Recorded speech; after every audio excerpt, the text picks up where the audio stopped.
Rodi Zulkifli alias Adut, Yosef alias Ateng, dan Padus. Mereka mentransfer uang sejumlah Rp60.500.000 melalui rekening Bank BCA nomor 81708693 dan Bank Alexius. Kemudian tanggal 2 September 2019, Pandus memerintahkan Matius Epiaco mentransfer uang sebesar Rp50 juta di Bank Amar Indonesia Keuangan Republik Indonesia tanggal 9 Juli 2018.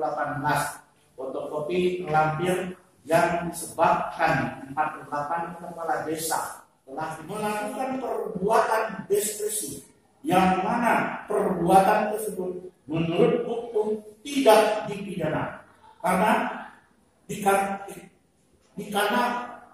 tidak ditemukan dana yang sangat besar untuk membantu para kepala desa, biaya konsultan, ahli hukum, ahli negara, ahli hukum pidana untuk mendampingkan 4 kepala desa dalam menyelesaikan laporan hasil pemeriksaan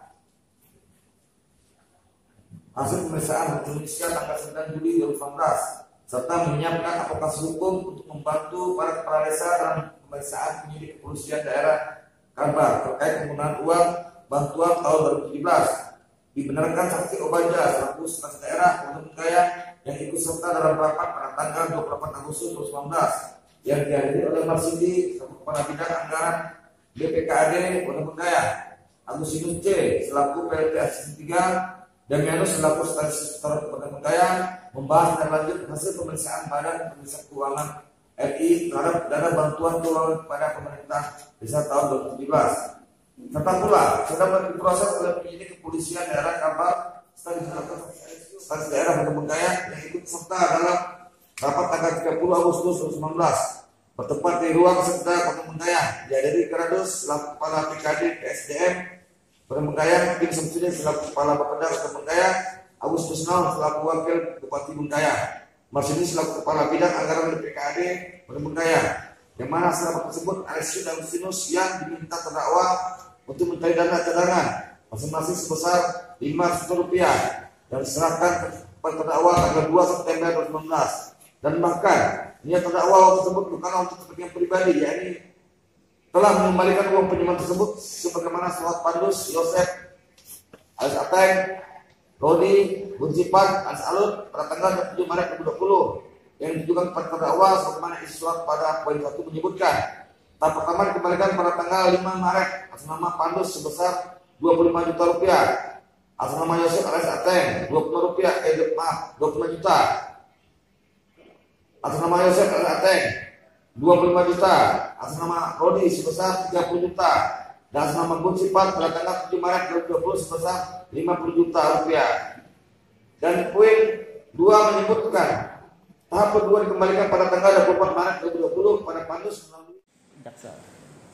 Baik, kami menanggapi tuntutan jaksa bahwa jaksa itu menuntut terhadap terdakwa Alexius selaku Kepala Dinas PUPR Kabupaten Bengkayang dengan pasal 12 huruf A Undang-Undang Nomor 31 Tahun 1999. Kami anggap itu adalah merupakan suatu penerapan hukum yang keliru karena terdakwa Alexius meminta atau meminjam uang kepada Zulkifli alias Adut dan kawan-kawan itu adalah merupakan menjalankan perintah jabatan yang diperintah atasannya Sulaiman Gidot selaku Bupati Bengkayang. Nah, menurut pasal 51 ayat 1, seorang yang menjalankan perintah jabatan tidak dapat dipidana. Gitu. Nah, karena dia menjalankan perintah jabatan, maka dia harus dibebaskan dari dakwaan dan tuntutan pidana jaksa penuntut umum. Berarti dari pihak Abang Nila ini jaksa itu salah menerapkan pasal terhadap yang bersangkutan, Pak?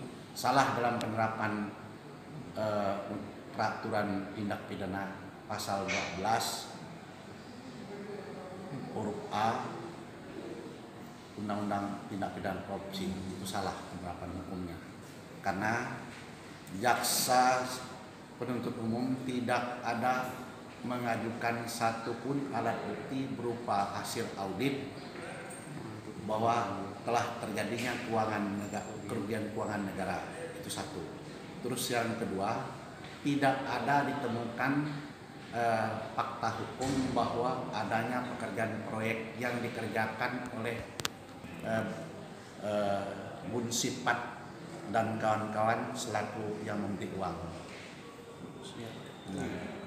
Iya, makasih Bang. Nah Bang, untuk terkait Pak Manggido sendiri Bang,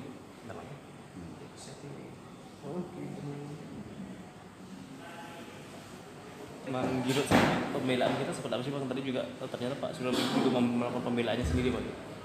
Ya, terkait dengan pembelaan Surya Manggido, kami juga menyatakan bahwa jaksa penuntut umum juga telah salah menerapkan hukum atas terdakwa Surya Manggido, karena perbuatan yang dilakukan Surya Manggido itu adalah merupakan perbuatan diskresi, yang mana perbuatan diskresi itu tidak dipidana.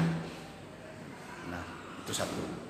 Terus alasan kedua, bahwa jaksa juga salah menerapkan hukum, bahwa tidak ada ditemukan satupun bukti yang diajukan telah terjadinya kerugian keuangan negara sebagai akibat penerimaan uang yang diterima dari Alexius yang diminta kepada para saksi bernama Bun Sipat dan kawan-kawan. Tidaklah bukti.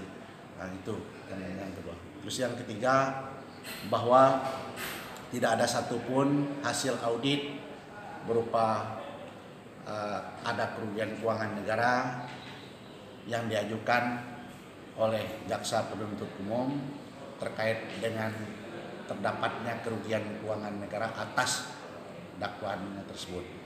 Sebab uang 10% yang disebutkan dalam dakwaan berupa P itu sebagaimana dakwaan dan tuntutan jaksa penuntut umum bukanlah uang pekerjaan proyek. Nah, karena belum ada proyek, itu belum ada. Oh, jadi proyeknya belum ada dan itu juga tidak menyebabkan kerugian negara Bang ya? Tidak ada.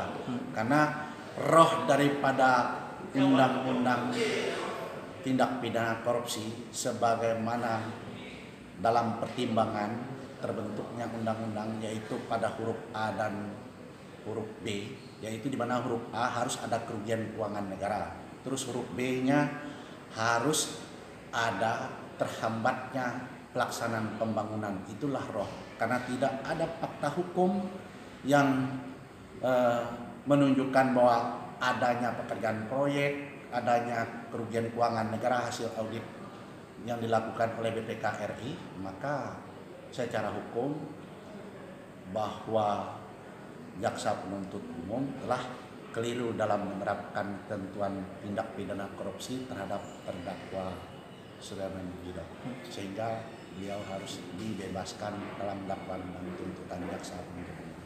Oke, siap. Oke Bang.